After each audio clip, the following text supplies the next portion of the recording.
pleasure to have in the studio with me today Andrew Kida of Camanche, the city administrator. He was pointing out to me it was February the last time that we had you in, so certainly things have been happening down in Camanche since then. Last time you were in, we were talking about the situation with 3M. How's that coming along? It's going well. We're currently running well number 5, which is our deep well, as the main source of water. That is PFAS free. So we're comfortable in saying that for the most part, our city is providing water that does not contain PFAS. And PFAS is a forever chemical. You use it every day. It's right here on this countertop. It's in your electronics. It's in your nonstick pans. It's on your carpet so your carpets don't stain. It's everywhere. And it's also in the water system, in the shallow wells. So we're accessing the one deep well, which was our only deep well, was a backup in case of emergency. So we've had to retrofit that system so it can pump more capacity and service the city as the main source. We don't have backup wells online that are PFAS free yet. Those are still the shallow wells that do contain PFAS, contamination levels of about 11 or 12 parts per trillion, which was, if we remember from last time, the standard was 70 parts per trillion and below was acceptable, and they've lowered that to 4 parts per trillion. So a year ago we were in compliance, now we're not in compliance. So we're working towards, again, providing PFAS-free water from the deep wells.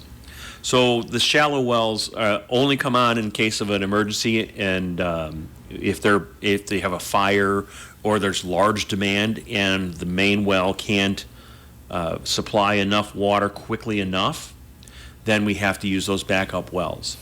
We had an issue last weekend where the generator helping pump that water in from the main well had a component fail on it, so we had to use the backup wells for a couple of days until we got the generator fixed. So for a couple of days we had PFAS water in the system, which was our normal way of life before. But now we've got the generator fixed and we're back to using the deep well water, which does not contain PFAS. So we're working on that. We're working with 3M to coordinate this reimbursement process, because they have to fund the projects that we have to do in order to provide PFAS-free water. So we'll be drilling 2 new deep wells, and those will access the Jordan Aquifer, and that water will also be PFAS-free, and it'll be entirely new infrastructure for the city, for the water system. So it's an amazing opportunity, really. We're taking lemons and making lemonade, right? And we're going to make lemonade with PFAS-free water. So the important part of that whole thing is this is going to be, out of our 3 wells, will be entirely new infrastructure that will last the city decades. And it's stuff that we would have had to, at some point, consider upgrading. We just done a well study, and the well study said, you got about 10 years before you really need to upgrade these wells. And we were starting to plan that into our capital improvement plan, and how are we going to pay for that? And because it's a lot of money. But now we're in a situation where we'll get new deep wells out of it, and it has to be paid for through the order of the EPA, and 3M has to reimburse us for the cost. Well, that's great news for the city of Camanche. And as I can recall visiting with you back in February, it seemed like Camanche was the one that really suffered the most from this of all the area communities. As far as they know, I don't think they're done testing yet. Oh, okay, all right. We'll see, and hopefully no one else experiences that. But if you read if you really want to lose your mind, just do a Google search on PFAS and PFOS, and you'll see it's turning up everywhere. And quite frankly, it's turning up everywhere because it's in our everyday lives. We enjoy the benefits of that chemical in our everyday lives. You don't have super stained carpets anymore, and you don't necessarily have to cook with oil in your pan, but there's a trade-off with that, and it's an unfortunate side effect of that benefit. So it's something we have to deal with. It's in our drinking water. Again, visiting with Andrew Kida of Camanche. Let's talk a little bit about 9th Street construction. That finally started yesterday. They started digging out some of the ditch area that needs to be cleaned up. 9th Street is going to widen an extra 10 feet. There's a ditch to the south end of that. That ditch is going away. We're putting storm sewer in there. 9th Street is getting curb and gutter all along the way, and there'll be a sidewalk on both sides. There's already a bike path on the north side. We'll be putting sidewalk on the south side too, just for people to be able to walk out there, and it'll be good stormwater management in that area. We have a real issue with that because there is no stormwater system there. It's just the ditches and culverts. So curb and gutter and storm sewers is going to help out tremendously over there, and we're hoping that improvement leads to future development in the area. We certainly do need housing in Camanche. As a side note to all of that, you see, if you go on Realtor.com or any of the other Zillow or whatever, go look and see how many houses are available in Camanche. Right now, there's two. There's two that do not have offers pending. So it's very challenging. We have high demand and limited supply of housing in the city. Quite frankly, we need more housing. We need more housing built, and we need a multitude of housing. We need single-family housing. We need duplexes. We need affordable housing. We need workforce housing. You name it, we need it. And we're hopeful that some of this land shakes loose so that we can get development happening in Camanche, because it's like the Field of Dreams. If you build it, they will come. And it seems like the development is going to be primarily, I would imagine, to the south and west of the community. Correct. Because you really can't go east. You got a river there. You can't go east, right? Too many people to the east of Camanche are getting trapped by Canadian Pacific, which is an entirely different subject, but true. But to the west is the way we need to develop. And there's still some stuff. I call anything to the east of Highway 67 Camanche proper. And then everything west of 67 is rural Camanche, but still the city. So there's a lot of land still in Camanche proper that can develop. And there's also stuff further west and rural Camanche, but it's a challenge out that way because we only have water service to a certain point. We don't have sewer service out there. And we need to try and figure out how to make that infrastructure happen that way to get the development to happen. But we don't want to put the cart before the horse and put the infrastructure out there and have no development, because that's a lot of money that goes out there without a lot of return.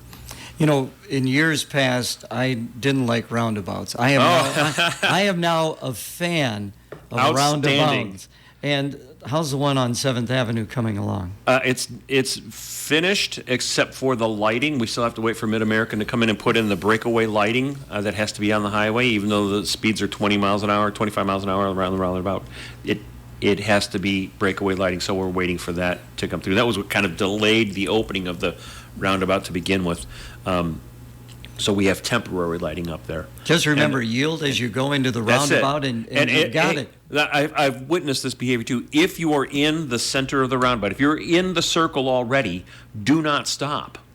No. Everybody else has to stop. I've seen people stopping and waiting for cars to come in. You don't have the yield. Just keep going, please. You can go round and round and round if you want to. Yeah, you can play European Vacation all you want.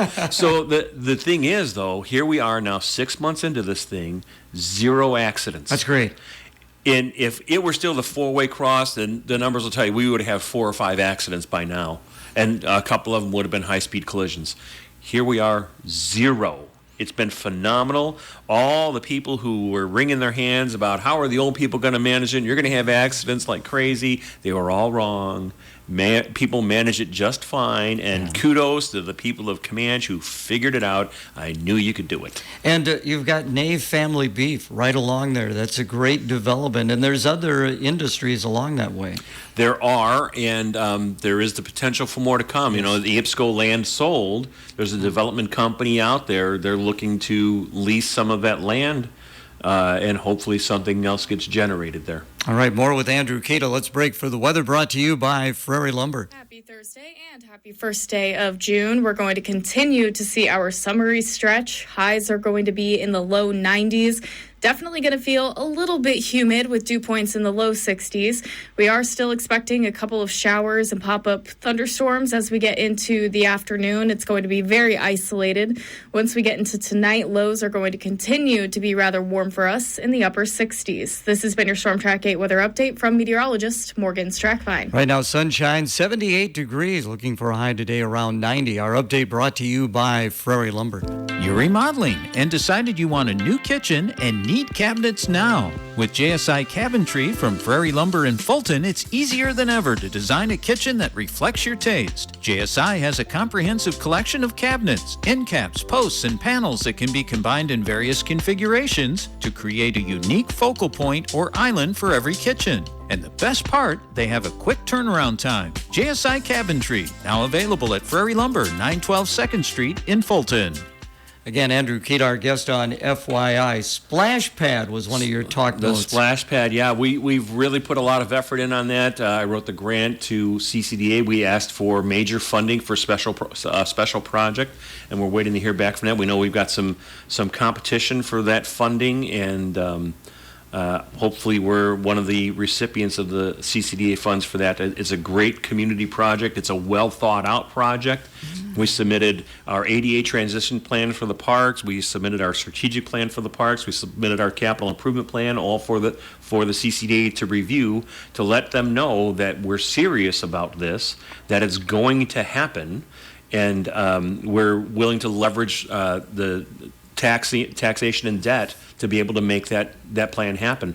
And it's not just a last second idea or some crazy whim. Hey, we need a splash pad. No, we've been talking about this for 4 years, and we're finally fully planned and to the point where we're ready to execute a drawn plan.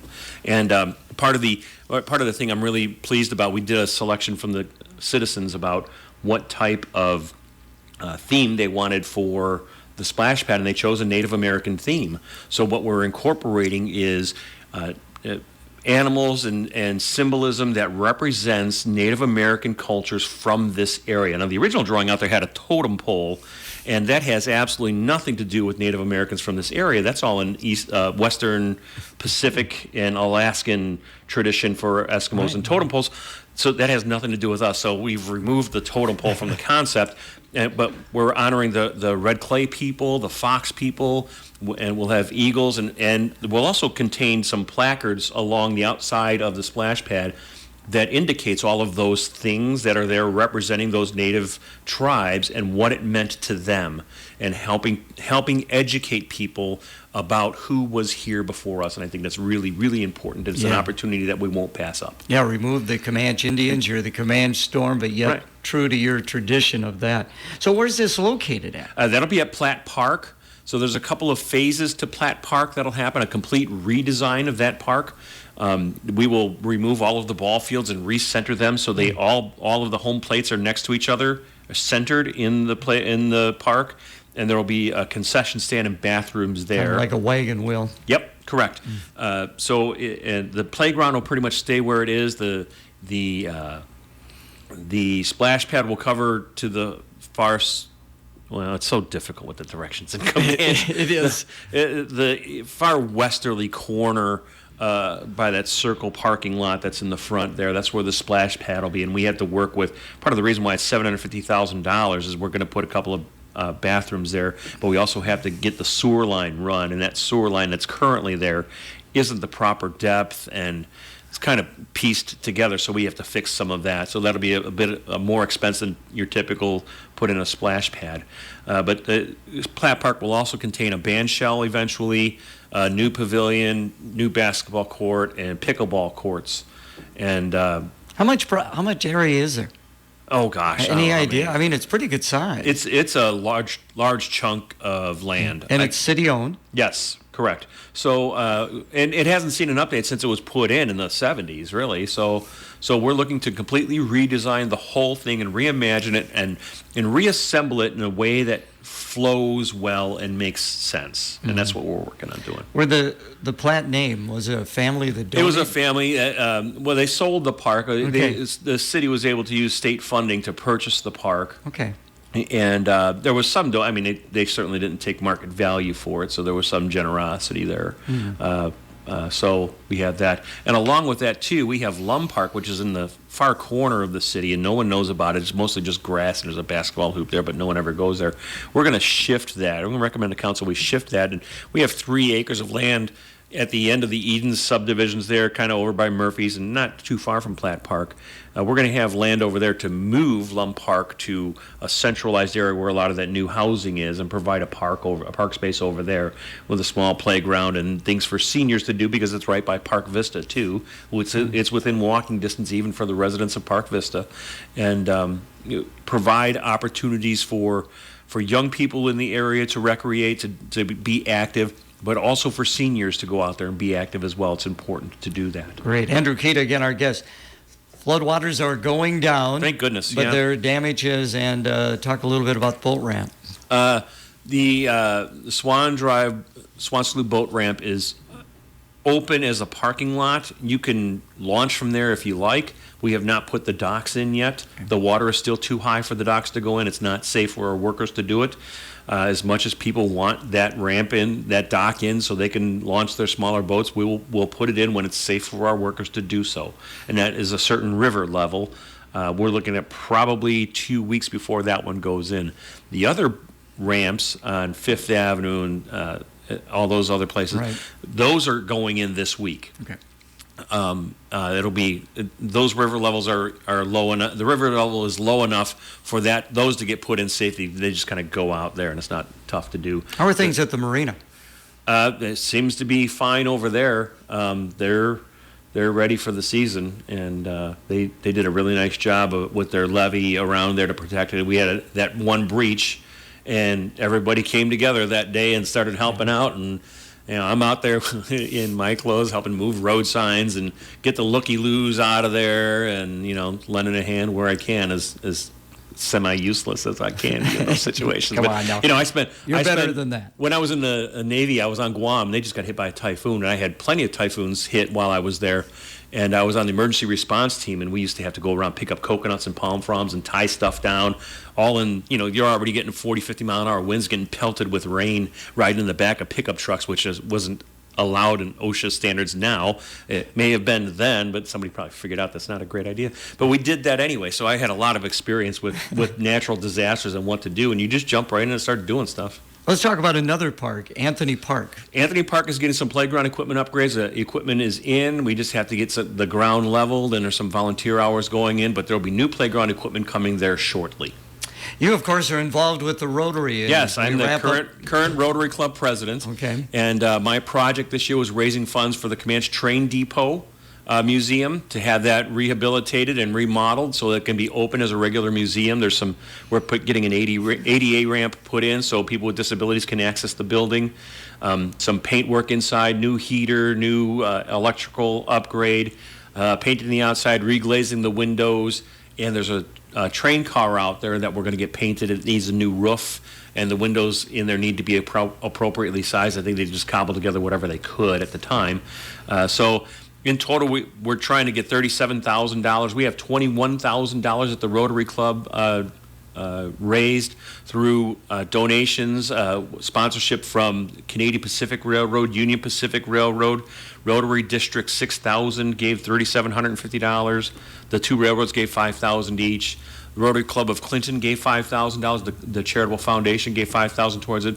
A couple other private donors gave $500 here, $500 there, and that got us to $21,000. And we're waiting to hear back from CCDA for the remaining $15,000 to get us over that hump and get that open. And the end goal is to have a train safety day that the two railroads have both committed to participate in, where we'll have bounce houses and fun stuff for kids, but they also go there to learn not to mess around with trains. And that's a good idea because, it runs right by there. It does. Absolutely it does. And the Rotary Club has done a lot of other stuff. We just finished up our Josh the Otter program. I got to be Josh for a day. The costume is very hot. But it's a great time, and it's a great opportunity our club takes to fund this program to help teach kids about water safety. That's extremely important in our area as well. We donated some money to the Camanche Public Library for their summer reading program. We'll be giving some to the Clinton Public Library for their summer reading program. Lots of stuff happening with the Rotary Club, and we're always looking for new members. If you're interested in doing any of that kind of stuff, any philanthropy you want to do or volunteering you want to do, the Rotary Club is a great organization to be a part of. We meet Mondays at Rastrelli's at noon for lunch and program.